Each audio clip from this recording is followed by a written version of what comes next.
ரொம்ப வருஷமாக நாங்கள் சின்ன குழந்தையில இருக்கும்போதே திருச்செந்தூர் கடற்கரை ரொம்ப ஒரு அழகான கடற்கரை.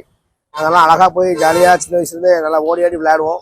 ரொம்ப பாதுகாப்பாக இருக்கும். திருச்செந்தூர் கடற்கரை முருகன் கோயிலுக்கு வரக்கூடிய பக்தர்களுக்கும் சரி, உள்ளூர் பக்தர்களுக்கும் சரி, நாங்கள் தொடர்ந்து அந்த இடத்துல நல்லா சின்ன வயசுலேருந்து அழகாக ஓடி ஆடி விளையாடுவோம். எந்த ஒரு ஆபத்தும் இல்லாமல் ஒரு அமைதியான அழகான ஒரு கடற்கரையாக, எல்லா கடற்கரையிலுமே இது ஒரு நல்ல கடற்கரையாக இருக்கும். பொழுதுபோக்குக்கும் சரி, கோயில் வரக்கூடிய பக்தர்களுக்கும் சரி நல்லா இருந்துச்சு. சமீப காலமாக வந்து மிக துர்நாற்றங்கள் அதிகமாக வீசுது. துர்நாற்றம் வீசுது. அது மட்டும் இல்லாமல் பாறைகள் அதிகப்படியான சிலைகள் பாறைகள்லாம் வருது. அப்படிங்கன்னா கடல் அரிப்பாய் நிறைய விபத்துகள், தொடர்ந்து விபத்துகள் செய்தி பார்த்துட்டே இருக்கிறோம். வெளியூர்லேருந்து வரக்கூடிய பக்தர்கள் வந்து இன்னைக்கு ஆயிரக்கணக்கான பக்தர்கள் வந்தாங்கன்னா இன்னைக்கு லட்சக்கணக்கான பக்தர்கள் வராங்க. இந்த பக்தர்களுடைய உயிருக்கு ஒரு பாதுகாப்பு இல்லாத ஒரு சூழ்நிலை இருக்குது. ரெண்டாவது, பக்தர்களுக்கு இந்த இடத்துல இவ்வளோ பள்ளம் கிடக்கு, பாறை கிடக்குன்றது தெரியாது. அப்போது அதுக்கு ஒரு பாதுகாப்பான சூழ்நிலை வந்து அரசு உருவாக்கணும். முன்னாடி பாதுகாப்பாக தான் இருந்துச்சு. சமீப காலமாக வந்து அதே குறிப்பாக ஒரு 3 மாதம் 4 மாதம் வந்து கடல் அரிப்பு அதிகமாக இருக்குது.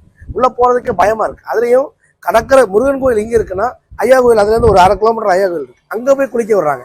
இதில் வந்து நிறைய குழந்தைகள் தவறுறாங்க. பெரியவர்கள் வயசானவங்க வந்து பாது தெரியாமல் தவறி வேற போயிடுறாங்க. நிறைய பாதிப்புகள் இருக்குது. அரசு உடனடியாக வந்து இதுக்கு தக்க நடவடிக்கை எடுத்து பக்தர்களுக்கும் பொதுமக்களுக்கும் ஒரு பாதுகாப்பான சூழ்நிலை உருவாக்கணும்னு சொல்லி கேட்டுக்கிறேன்.